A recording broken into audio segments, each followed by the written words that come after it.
BPC 157 it's isolated from human gastric juice, and it is amazing for gut health, like you alluded to, but it also accelerates the healing of different wounds, ligaments, tendons, and muscles. So that's one of the biggest things that I've implemented into my supplement stack and my peptide stack. That was Adam Woolard talking about the benefits of BPC 157 when it came to his elbow tendonitis. BPC 157 is a peptide, body protective compound 157, that you use for inflammation and joint and injury, something I've had experience with, which we get onto in this podcast. I wanted to bring Adam on the show today because he's done a lot of work with Blokes Men's Health and Joy Women's Wellness, where they'll do diagnostics and go through what you need in terms of how to optimize your hormonal levels, what peptides could help, what supplements could help. But we can talk and use Adam, and I use Adam as a first-hand anecdotal subjective experience and what he found as someone who struggled with low energy, low libido, joint pain, and lackluster performance in the gym. If you're someone who struggles or has issues with low testosterone or have an issue with hormonal health in general, today's podcast is going to be for you. We do talk on both sides when it comes to female health and men's health. I also forgot to introduce myself. I'm Brian Keane, online fitness coach, nutritionist, and 3-time best-selling author, here to help you by deconstructing expert guests on all things health, wellness, and mindset. Today's podcast, as I mentioned, is with Adam Woolard. And if you are as interested in optimizing hormonal health and things like peptide therapy, where I've got gaps in my knowledge around certain ones, and I have a lot of information around others, particularly those that are joint pain and recovery, ones I've used myself, and I go through the protocol and the benefits that I got from it. So hopefully there'll be a lot for you in today's episode if you struggle with that low testosterone or any issues with libido, joint pain, and you just want to optimize your hormonal health in general. If you want to optimize your body composition, today's podcast is also sponsored by my BKF online coaching program. We do go through some of the things that I implement in that program in today's podcast: the nutrition, the sleep, the training protocols, things that are the foundation of my coaching program.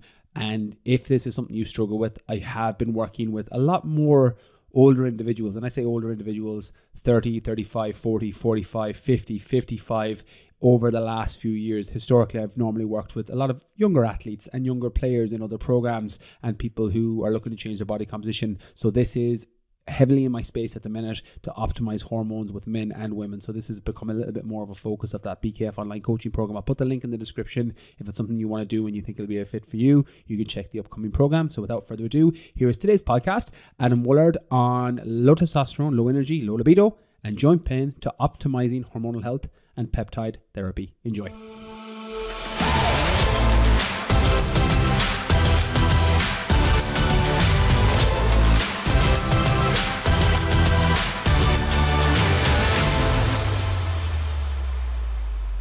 Hey everybody, welcome to another episode of the podcast. I'm delighted to be joined today with my guest, Adam Woolard. After years of thinking that low energy, low libido, joint pain, and lackluster performance in the gym were just a part of natural aging process, Adam didn't realize that his hormone health was suboptimal and sabotaging his health and happiness. His personal experience offers a unique point of view to holistic health and mindset that we're going to unpack in today's show. Through his work with Blokes Men's Health and Joy Women's Wellness, Adam is at the forefront of empowering individuals to take control of their health journey. He's passionate about helping others to understand the importance of hormonal health and how it can impact every aspect of your life.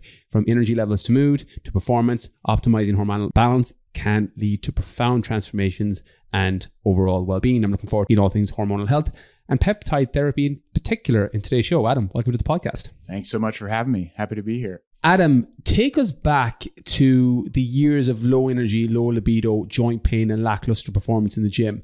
And we're going to use a little bit of a counterbalance here because obviously we're both men, so testosterone is going to be a big thing for us. But there's a lot of women listening to this podcast too, and I know with Joy Women's Wellness, you cover this as well. But talk to us about your individual story, and then we'll jump around because I think there'll be a lot of benefit here when it comes to hormonal health for men and women in today's podcast. Absolutely. So, I'm 37 now, and whenever I hit my 30s, I just felt like things were a little bit off and I wasn't sure why. And, that kind of unknowing was really something that I struggled with. I would try different things. It was a lot of trial and error. I would, try to switch up my diet. I would try to switch up my exercise routine, try different supplements here and there, but I didn't really know what the issue was. And, like you said, it was a lack of energy. Libido took a hit. I feel like in the gym, I'm big into jujitsu and kind of CrossFit-esque type workouts. And my energy levels were really low, but also the recovery from workouts and the joint pain that associated with it, inflammation, all of that was happening, and I didn't know why. And that was the biggest part. And that's really why I've been on this journey to better understand my body and what I'm putting into it, and how it's affecting me, how it's affecting my energy levels, my mental clarity, my joints, and my recovery after workouts. And that's kind of what led me down this path to now working for Blokes and Joy. And what we focus on is comprehensive lab testing. So we're going to do diagnostic labs on our patients just to kind of get a general overview of where they are, so that we can let them know what to put in their bodies and why we're doing that. So that's kind of my short answer of, how I got to where I am. But the lack of energy and the lower libido and joint pain, all of that kind of reared its head starting in my right when I turned 30, really. And since then I've been trying to fix it. For those listening who are in North America or the US, Blokes and Joy are readily available now. For those listening in Ireland and the UK, it's not available just yet, but I'm going to link their website so people can go and check out what's available. And when it is, you'll be able to potentially go down that route if it's something that you're struggling with and need help with. I'm curious, Adam, in your side, because I'm a few months shy of 37 as well. And low energy, low libido, joint pain, and just that lackluster performance in the gym are kind of the main things that affected you. Did they all hit you at once, or was it a case of one came and then the next one layered on top of it several months later? Or what did the actual process look like for you? Just for other men and women listening, because there's a lot of crossover here, especially with the low energy and joint pain. What was the order for you, or was it all at once? It was kind of a slow, gradual process of just kind of wearing down, I think. And, after doing a lot of research and being in this field for a while, men can lose up to 1 to 2% of testosterone a year whenever they reach their late 20s, early 30s. So I think that I was just continuously being depleted of testosterone and not doing the right things to counteract that. So that's one of the main issues that I had, was lower testosterone. And, that can affect your energy levels. It can affect your libido, your mental clarity. It can make it harder to put on muscle and lose weight. And all of those things started happening around the same time. I think the energy is what I noticed first, and, recovery from workouts. But all of those started happening late 20s, early 30s.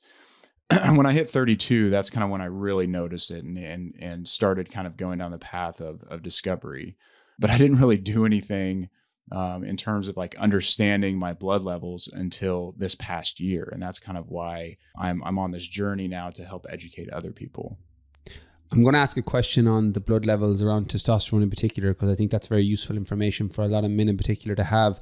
But you also mentioned something there that I think is very valuable. When men, myself included, probably towards the back end of my 20s, think low testosterone, they think low libido, but that's just one symptom. Low mood, sure. Low energy, not recovering from workouts, inability to lose body fat, inability to struggling to put on muscle. These are all potentially low testosterone symptoms as well. Again, there can be other things causing it, but I always think of the line, when you hear horses, or you hear hooves, think horses, not zebras, meaning that sometimes if you're in your 30s and you're in your mid 30s and you're having all these symptoms, there's a chance it's possibly low testosterone. You might want to get those levels checked. For someone that's listening who wants to get their testosterone levels checked, and the same with females on the other side, because there's estrogen and other hormones that we'll get into, what's that process look like? Because you mentioned there that you're going down the path yourself of looking into what the blood markers mean, the biomarkers, etc. What was something that you struggled with in the beginning that you know now that would be helpful for any men listening in particular who want to go ahead and get their testosterone levels checked or think they might have low testosterone? It's a great question. So one of the biggest things that I've learned in going through patients' labs especially is understanding the difference between functional medicine and traditional medicine. So if you go to a primary care physician and they check your testosterone, their range is so broad. Their range is anywhere usually from 290 up to 900 is kind of considered optimal range for a doctor. So when you go get your blood tested and you get your testosterone score back and you say you're in the 300s, you can be very, very symptomatic in the 300s in terms of your testosterone. That can lead to a lot of symptoms, but the doctor's just going to see that and say you're okay. Like, you don't need to do anything. You don't need to, work on improving your testosterone scores.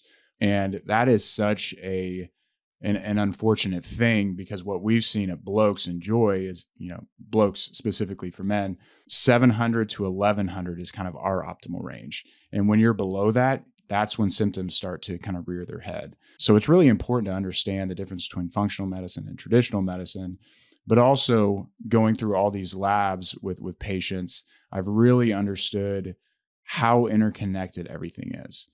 Our testosterone can affect our blood sugar. It can affect how much insulin our pancreas pumps out. It can affect our cholesterol and our lipid panel. Everything is very, very interconnected. And when you have low testosterone, other systems in your body can really be affected. And understanding the interconnectedness is something that we do at Blokes and Joy. We kind of help you understand the big picture, how something is affecting something else, and really getting to the root cause of things. You can put a Band-Aid on a bullet wound all day, but if you don't go to the root cause, you're still going to have the same issues. And a lot of times we find, or most times we find that, the underlying issues are related to diet, lack of exercise, mostly diet though. I mean, what we put in our bodies is so important. And, our hormones can really be affected based on what we put in our body or don't put in our body. When you're looking to optimize testosterone, we're going to get into the peptide therapy in a moment, but you mentioned food there. And that would be the approach I always recommend, is the bottom foundation. It's the bottom of the pyramid when it comes to testosterone in particular, whether it's reducing or eliminating processed foods, too much sugar, salt-laden foods, all these things that can have a negative impact on health in general, but also increasing your precursors for testosterone, your zinc-rich foods, your oysters, your red meat, etc. if you're eating those foods. What does your nutrition look like when you're trying to optimize testosterone before we get into anything that's peptide therapy related? So what I found that works for me and for most of the patients that I speak with, high protein diet, lean protein is typically a little bit better, but, protein from animal sources is what I find to be the most beneficial. Then a lot of healthy fats. So your avocado, your nuts and seeds, your fatty fish, your healthy olive oil, all of those will kind of help create a really healthy lipid panel. Your HDL and your triglycerides, most importantly, those are kind of the good guy and the bad guy in terms of cardiovascular health, but they also relate to your testosterone. And then veggies are really important, so leafy greens, and then really staying away from, refined sugars, fortified foods. If folic acid is sprayed on your food, then you're in a lot of trouble in terms of your hormones. And then staying away from fried foods, all the things that we kind of know that we're supposed to keep out of our diet so that we can maintain good health. Yeah, that's really helpful for people. And I think sometimes you need an anchor. And if you think that your lifestyle and your nutrition choices are actually negatively impacting your testosterone, it gives you a bit more of an anchor to, I'm going to stay away from these foods, or I'm going to introduce these foods. And it's not overly complicated, as you said. Whole foods, good healthy fats, your complete protein sources, making sure that you're getting a diet rich in all the vitamins and minerals you need. But sometimes it's funny because, and I've done this in the past, we'll jump to a supplement first answer or a peptide first answer or a drug first answer, when in reality, like, get your house in order, get your nutrition in order, and then anything you add on top is only going to amplify it and make it work better. For somebody that's listening who's low testosterone, then with peptide therapy, and this is where I've got a bit of a gap in my knowledge, because joint pain and recovery when it comes to peptides is something I've looked into quite a lot. Things like BPC 157, TB 500, these are things that I find tremendously well and have used myself, particularly when I'm coming off the back of an injury. I dislocated my knee last year and used BPC 157 into my knee, and it literally halved my recovery time. The third time I dislocated it, it halved the recovery time. So I'm aware with joint pain, recovery, inflammation, and potentially using peptides to support that. But when it comes to testosterone, I have a bit more of a gap in my knowledge, because I've been, luckily, when I test them, they haven't dropped significantly in the last few years, probably down to lifestyle factors. But for those who are listening, yourself included, Adam, when you were on this journey, what are some of the peptides you'd recommend people look into? We have three different avenues to improve testosterone specifically. So supplements are really good at helping improve your testosterone levels. So we have a really good blended supplement for men called Levels. We have kind of the women's adjacent to that called Balance. and they're specifically formulated to help improve hormone balance in general. So Levels has things like DHEA, which is kind of the precursor hormone to testosterone. It has Tangkat Ali, ashwagandha, different B vitamins, vitamin D, just a wide array of nutrients that will naturally help raise your testosterone. So we do see good results with our blended supplements. It's not going to move the needle the way that something like an enclomiphene would, and I'll kind of talk about that. Testosterone replacement is kind of the surefire way of really boosting your testosterone levels. And the difference between enclomiphene and testosterone replacement, enclomiphene is a peptide, so it's a chain of amino acids that will interact with the pituitary gland in the brain. And you have two hormones secreted by the pituitary gland, the follicle stimulating and the luteinizing hormones. These are signaling hormones. They'll signal down to the testes to create more testosterone. So clomiphene essentially upregulates that process. It means that your pituitary gland is now going to signal more to the testes and the tissues in the body to create more testosterone. And we see really, really good results at increasing testosterone in men with enclomiphene specifically, anywhere from 1.5 times to 3 times testosterone growth. And it can happen quickly. Yes, your diet and your exercise routine and lifestyle factors all play a part in that. And usually enclomiphene will take hold quicker if all of those, if your house is in order, like you said. So enclomiphene, the good part about enclomiphene is that it's not going to affect your body's natural ability to produce testosterone.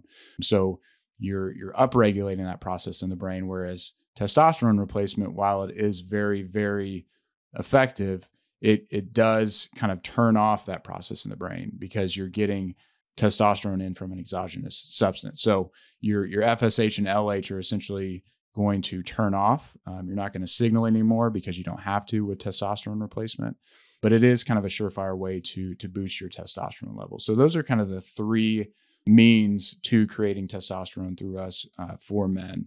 And then women is pretty similar. The balance supplement, you can go the supplementation route. We also have hormone replacement therapy. You have testosterone, progesterone, estrogen. All of those play a big part in overall health. Fortunately, we don't have something like an enclomiphene for women.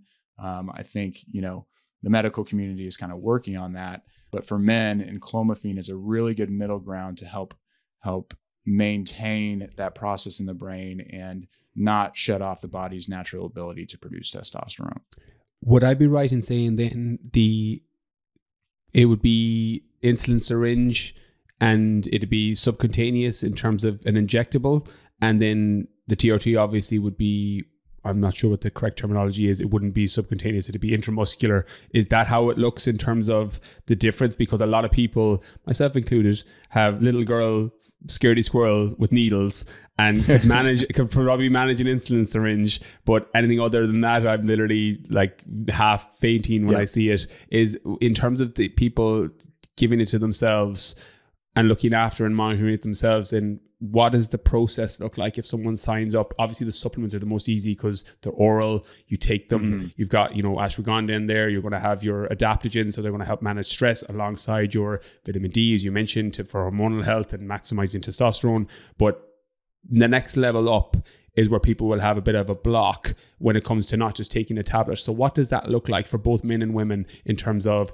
injectables or in terms of how they actually consume it and get into their body? So different peptides have different delivery systems. With enclomiphene specifically, it's taken orally. So it's an oral capsule. We actually have troches now, so little dissolvable tablets that are also taken orally, and they're absorbed into the buccal mucosa in the mouth. So the absorption is really, really good. With enclomiphene orally, the capsule, it does have to be processed by the liver, but that doesn't seem to have any kind of effect on its effectiveness. So some peptides are taken orally via capsules, but the majority of them are done through injections. So Samorelin is a really good peptide that we carry, NAD+. We have B12 injections. So all of those are done subcutaneously. Really, really small insulin needles. You can barely feel them going in. I know if you're kind squeamish with needles, it can make it tough. But I do B12 injections, and, you just pinch a little bit of fat and it kind of goes in pretty seamlessly, and it's absorbed by the blood. So it's, the delivery system is a little bit more effective just because the absorption is better.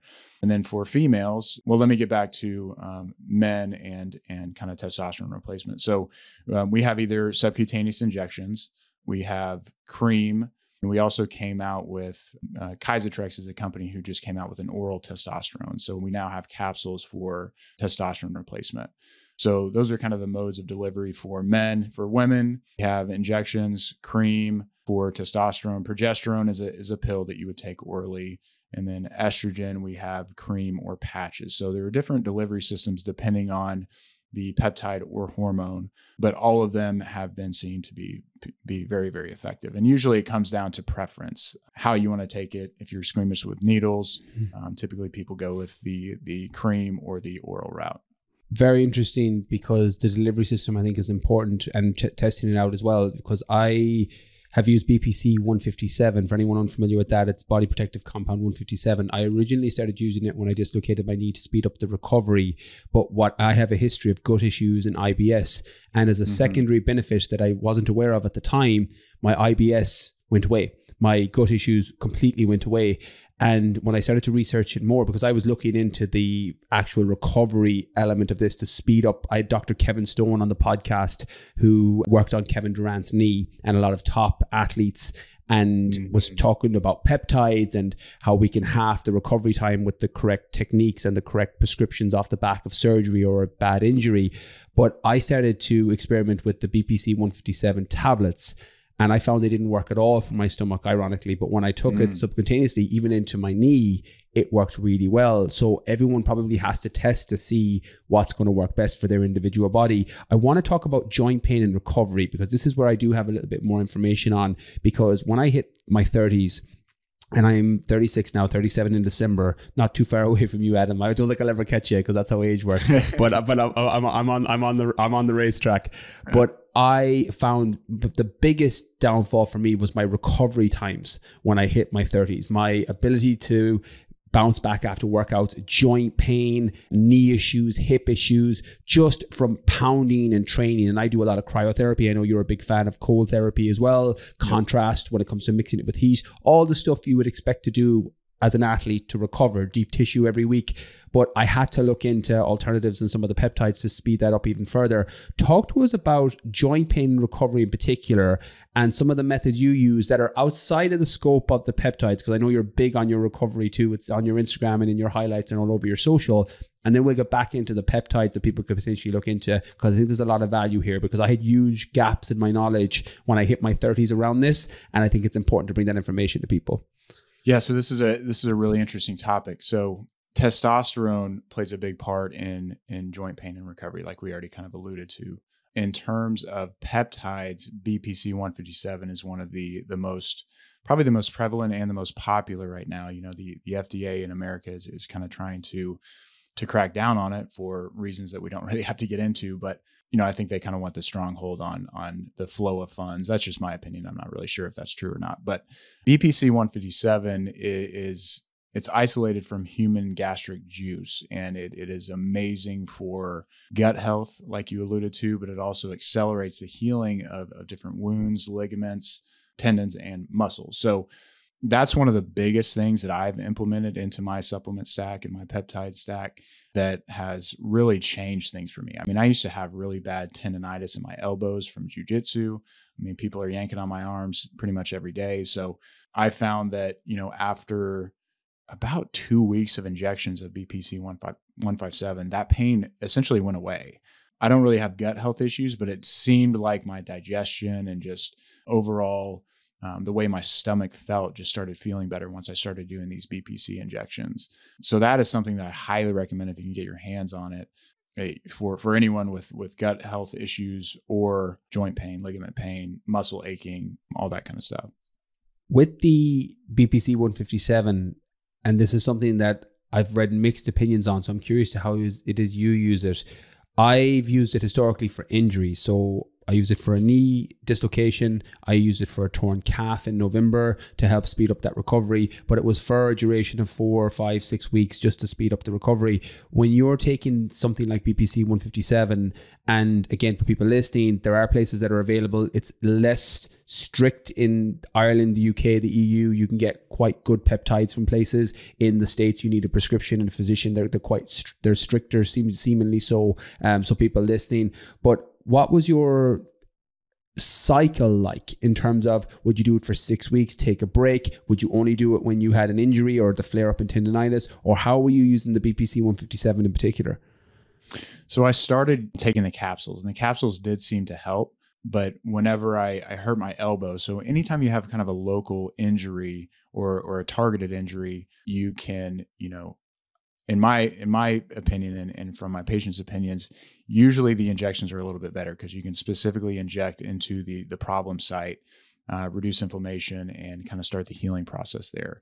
Capsules are more of kind of like a holistic body approach to work on inflammation and work on just helping your joints feel better. Whereas if you have a specific injury, say you tear your rotator cuff and you want healing to happen quicker in that area, you can inject directly into the problem area. So it kind of depends on what you have going on. But if you have a specific injury, usually injections are a little bit more effective. Do you find, similar to testosterone, having nutrition as the baseline foundation for which everything on top of the testosterone is built, when it comes to joint recovery and repair, your cold exposure, sports massage, contrast therapy? Do you have other baseline foundations that you use, and these are kind of a top up and an add on? And if so, what does that look like, Adam? Absolutely. So yeah, diet nutrition is one of the most important things for me. But then, contrast therapy is really important as well. It helps with inflammation. It helps, studies have shown that it actually can help improve your testosterone. Can you explain that for anyone unfamiliar with the contrast? Because there's a lot of benefit in that. Yeah. Can you just explain what it is, and then we can dive in? Absolutely. So I do a cold plunge every morning before I lift weights. And studies have kind of shown that cold exposure before resistance training can help improve your testosterone levels. I also use a sauna at night before I go to bed. It helps with sleep. It helps with inflammation. It helps kind of detox the body. So contrast is just cold and heat. That's basically what we mean by contrast therapy. That has really been a game changer for me. Diet and exercise is really important, but doing things to help yourself recover and to clear out toxins of the body is also pretty paramount in not only feeling better, but also improving your hormone health. Testosterone levels for me went up pretty considerably just doing that alone without even getting into peptides and hormone therapy. So I have taken enclomiphene, but before that I was, kind of dabbling in different things, especially contrast therapy. And that's what helped really start boosting my testosterone levels.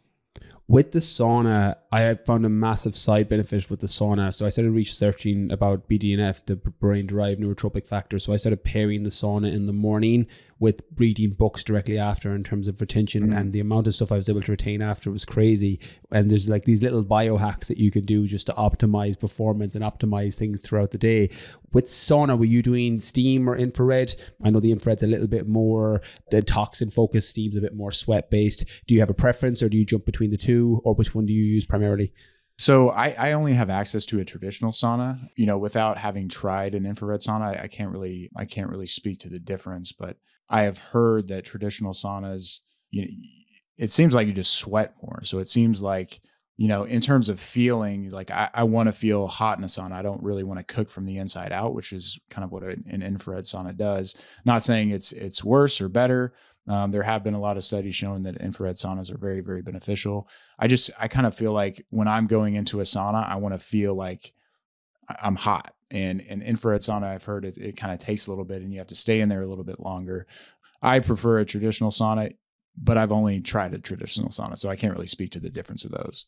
Yeah, I had Ben Greenfield on the podcast a while back, and he gave me the example that a steam sauna is just heating from the outside in, and infrared is heating from the inside out, and it takes a lot longer. I've done both. I much prefer steam, but it's just personal preference, really. Do you find it helps with sleep then? Because on top of everything, I was a personal trainer, qualified about 12 years ago, and I was a nutrition first personal trainer. And then as I got older, I'm like, actually, I think sleep comes ahead of nutrition, and then that helps everything else.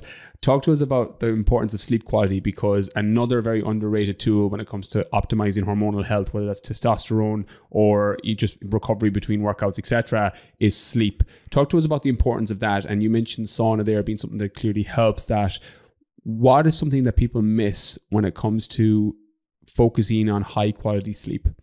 Sleep is so important. I have a really good friend who's kind of like the sleep king in the US. He should definitely be on your podcast. His name's Todd Anderson, and he speaks extensively about the importance of sleep and how, getting 5 to 6 hours of sleep is not enough, and it affects everything. It affects our mood, it affects our irritability, it affects our ability to retain information, and our performance in the gym as well. What I found through sauning is I sleep a lot better, but I have to make sure that I hydrate before, during, and after sauning, because I'll wake up and I'll feel really, really depleted. I'll feel very, very dehydrated.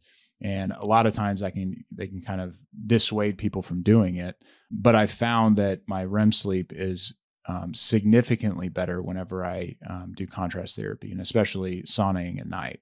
Personal experience, it's helped tremendously with sleep.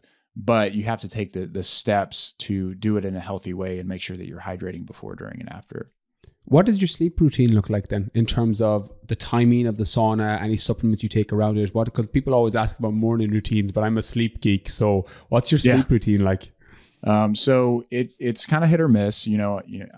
I live with my fiance, so our sleep schedules are a little bit different, which makes it somewhat challenging. But I will try to, stay away from my phone or computer or bright lights, at least an hour before going to bed. So I'll usually read in bed before I go to bed. But I'll sauna.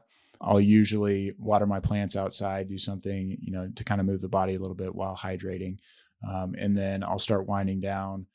Obviously take a shower, because I'm not getting into bed after sweating bullets in the sauna. And then I'll usually read for 30 to 45 minutes before going to bed. I like to turn off my Wi-Fi so that, you don't have any Wi-Fi going on in the room, and that I don't really know if that's helping or not, but it seems to. And since doing that, and I've only been doing that for 6 to 7 months, it seems to help. I don't really have any, statistics behind, my sleep quality, but doing those things and making sure that I'm going to bed at the same time every night or close to it, and then waking up at the same time and getting at least 8 hours of sleep has helped for sure. With the books you're reading before bed, are you using it as a complete unwind time, so something that's fiction based, or is that your personal development time, i.e. similar to what I do with the sauna in the morning with the BDNF, so that I'm able to retain more, or is it just a case of how you feel? That's a really good question. So I've always been a personal development guy. So I feel like, and I know this is probably wrong, but I feel like I'm wasting my time when I'm reading fiction. My fiance is big into fiction, and I know that in terms of just imagination, in terms of, creativity, I think that fiction is really important. I'm starting to try to incorporate that more into my reading routine, but I don't know. It's hard for me not to read anything nonfiction and something that's going to help, better my life. And I have to change my mentality around that, but I'm trying to implement more fiction. And my fiance just wrote a fiction book, so I read that. So I was kind of like, okay, check mark. I read a fiction book, but it just kind of depends. It depends on what I have going on, what I want to learn about. But usually it is nonfiction. And for anyone that's not familiar, Hannah Brown is the name of your fiance. She's a prominent TV personality, multiple times New York Times best-selling author, so people could check out her book. I think her new book is out as well, so people can go check that out too. So nice little plug there for Hannah as well. Absolutely. She's amazing too. I love talking about her. She's kind of with me on this health journey, and just an amazing person. She's won pretty much every show that she's been on, so she's just a winner and someone that I love talking about. And having her in my corner and kind of going on this health journey has been amazing. So she's great. Out of curiosity with that, then, just to kind of bring relationships into the forefront here, when you're able to optimize your own health, you tend to show up a lot better in work situations, romantic relationships, etc. What is something about improving your hormonal health that has positively impacted your life that you didn't expect to happen? Good question. So obviously libido was highly affected by improving my testosterone. So that's either a good thing or a bad thing, depending on your spouse. But, Hannah's kind of had to fight me off of her a couple times in a good way. But so libido, but also just energy. I want to have the most energy that I possibly can, because the more energy that I have, the better I can show up for people, the better I can respond to people instead of react, the more I can, really dive into this new industry that I'm so grateful to be a part of. And that's huge for me. A lack of energy affects so many different pieces of our lives, and we don't really understand it until we do have that energy and we can dive into things and really understand what we're affecting and why. When I was, starting to get in my 30s, and when I was starting to be depleted of energy, I didn't have the drive, the motivation to exercise. I didn't have the drive and motivation to jump into a relationship. Like when I met Hannah, I was kind of starting out that journey of like discovering, new ways of improving my health.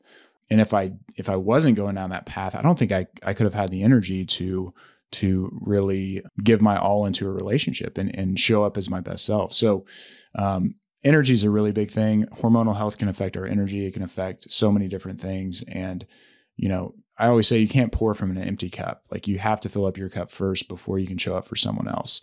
And if you have kids, that just takes it to a different level. But being organized, and especially when it comes to sleep and supplements and peptides, is really important for me now. And I think moving forward, when we want to have kids and, kind of start that process, it's only going to be more important. It's only going to increase as time goes on. Adam, why do you think more people, men in particular, because I think women are better at talking about hormonal health generally, or historically at least, I think that's shifting, but historically at least, why do you think more people don't take advantage of things like peptide therapy? Do you think it's the gap in education, the fear around it? From your perspective, why aren't more people, because there's a lot of people listening to this podcast and this might be the first time they've heard of peptide therapy, or they might have come across it and had no idea how to potentially go about starting it. Why do you think more people don't take advantage of it? I think a lot of it's education. I think that, you go to a primary care physician and a lot of them haven't even heard of enclomiphene or other peptides. So in terms of the medical community, it's just not widely accepted yet, and it's not widely known. So if you're going into your doctor and you're saying you're having these symptoms and they don't give you options like peptides or hormone replacement therapy, then we're just not going to talk about it. We're not going to know that there's something that we're missing out on. So I think education is a big part of it. Also, as a man, I think that we're kind of hesitant to admit that we have testosterone problems. It's not something that whenever I found out, I wasn't going to tell everybody that I had low testosterone, just because it's kind of your, not really a claim to fame, but like you want to be known as a man who has high testosterone, because that means you're driven, you're motivated, you can, get women and you can satisfy women. And if your testosterone is low, that comes into play, and it can kind of take a hit to your manhood. So I think education is a really big thing, but also men just being aware enough to understand how important it is a really big obstacle too. That's really interesting, and I agree completely. It's low testosterone is not exactly a badge of honor, so people tend to not talk about it. And when you don't talk about things, it's hard to find solutions to problems. That's why things like podcasts and conversations like this are so important, because it puts it front line and center for people, and they don't have to publicly announce they have low testosterone. They can go about finding something that will help them in a private way if that's how they want to approach it. In terms of research and peptides, when I came across it first, I really struggled, because when you go on to certain peptide websites, it's like not for human consumption, only for animals, for testing. So there's a bit of a, I won't say a black market, but definitely some tools are needed for navigation when it comes to consuming and finding information even about what peptides could help you. When you started this journey first, and obviously Blokes, Men's Health, and Joy, Women's Wellness, for anyone that has access to that can go directly through this. But when you were starting first, how did you navigate that world? So for example, I had Dr. Kevin Stone, who helped me a lot when he was on the podcast. Ben Greenfield, who I also mentioned, helped a lot. And people who I've spoken to or people that I know who are able to guide me towards the websites, towards the resources where I'm potentially putting something into my body. In the case of BPC 157, I was injecting something into my knee. I wanted to make sure I knew where it came from. Right. What was your process like for the research? And think about it for those who are listening, who are just using Dr. Google and anything can come up when that's your method. What did yours look like? Or not even what it looked like. What would it look like now if you were doing it in the optimal way? For me, I didn't know which way to go. And you know, I think a lot of people are kind of in that boat, and I'm still learning a lot today. You know, this is my first kind of run in the healthcare industry in this capacity. So, you know, we use very reputable compounding pharmacies at Blokes and Joy. They are rigorously tested, probably more so than the big pharma pharmacies. But it's hard. It's really difficult. Like, simple answer is it's really difficult to understand, you know, the quality of supplement that you're getting. And there's not a lot of great information out there on how to go about that process. So really good question. I don't know if I have a great answer for it, but at the end of the day, you know, word of mouth and trust in people who you're speaking to about it is a really important aspect of it. If it's FDA approved or not, that doesn't really mean a whole lot to me, just because, you know, a lot of pharmacies say that they're FDA approved, or a lot of these supplements say they're FDA approved, but what does that really mean? Like, who is the guy behind the FDA, you know? So it's a complicated question, and one that I don't think I have a really great answer for, but word of mouth and really kind of getting to know the people you're buying it from, if you can, is really important. And sometimes that's hard to do. So it's a difficult question to answer. I actually would argue it was a great answer, because someone that's in the space who's struggling to answer it directly shows how much caution you should take when it comes to where you're getting your information from and where you potentially are looking into the peptides. I think because you're in that space and that's a difficult question to answer, people will actually take more from it, because when you're in the middle of a space and you don't have a direct recommendation, people need to proceed with caution, because again, Yep. Google is one of the greatest inventions ever, but one of the worst inventions ever when it comes to searching things and finding out information. So reputable sources, I'll be linking Blokes Men's Health in the description, Joy Women's Health, so people can use that as a starting point and then navigate from there. It'll be really helpful. Obviously your social media channels and all of that will also support people. Adam, before we get on to the final question, as I mentioned, I will link out the websites we talked about.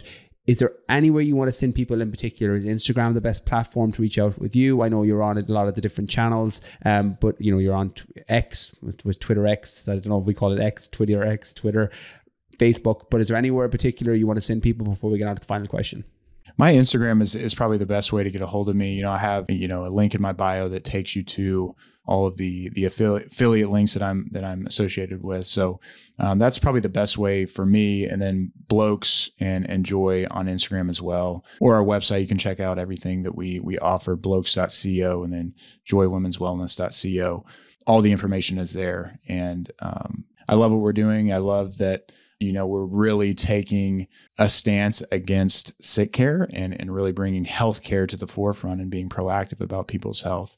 All the information is on our website, but you can also contact me via Instagram. Amazing. And I'll link that in the description for everyone that's listening, so you can click straight through, or go on to BrankieFitness.com. You'll see it in the show notes. And if you're enjoying today's podcast and got value from it, make sure you leave a rating and a review. So much knowledge bombs from Adam before we get into the final question. Adam, when it comes to hormonal health, in particular, think back to when you were struggling the most with low energy, libido issues, joint pain, lackluster performance. What's the biggest thing you've changed your mind about from the Adam of then to the Adam of now? Oh man, biggest thing I've changed my mind about. Sometimes we need a little bit of help. Sometimes we need to get a little bit of a boost. And I'm not saying that everybody needs to go straight to peptides or hormone replacement therapy. And I'm going to kind of change my answer mid-answer, but understanding what's going on under the hood is probably the most important thing that I've realized in this journey. So, you know, throughout my entire life, I was putting things in my body and I didn't know what was affecting it and why. And getting a full diagnostic lab report was the best thing that I've ever done in my health. And that's something that has changed considerably since going on this journey. So understanding what my blood sugar and insulin were doing. I was almost pre-diabetic. My A1C was high. My insulin was elevated. I was pretty metabolically unhealthy. And then understanding my hormones and seeing that my testosterone was low. So we can't do anything to improve our health unless we know what we need. And a lot of times we don't know what we need. A lot of it is trial and error, but once you get your labs done, you know exactly what you need. It's very clear after you get that report back and you see what you're deficient in or what you're high in, and then you can take steps to counteract those things and improve those things. So supplementation and peptides, those are ways to fill in the gaps that are shown on your diagnostic lab. So information is so important, and understanding our body, what it's doing, why we're feeling the way we are, because not knowing those things, you're doing yourself such a disservice. So diagnostic labs and understanding what's going on under the hood is one of the most important discoveries I've made. Amazing. A great way to finish off for people who will regularly go and get their car checked once or twice a year and won't do a diagnostic test on their body. So remember, this is the only one you're getting. You might switch your car in a couple of years. You're only getting one body, so look after it. Adam, keep doing what you're doing. I've linked everything in the description for people to check out. They can go follow your Instagram page as well. And keep doing what you're doing, spreading the message about hormone health, peptide therapy, and filling in all those gaps for people in their knowledge. So thank you so much. I'll chat to you again. Thanks so much, Brian. That was Adam Woolard on low testosterone, low energy, low libido, and joint pain to optimizing hormonal health and peptide therapy. Also a reminder that today's podcast was sponsored by my BKF online coaching program. So if you are on a weight loss journey, fat loss journey, muscle building journey, or looking to tone up and just improve your energy levels in general, we do touch on hormones in that program as well, because sleep and nutrition being the foundation of that, and also the training and the coaching with me. So the link is in the description if you want to check out more information on that. That's everything from me from today's episode. Thank you so much for listening. Catch you next Monday.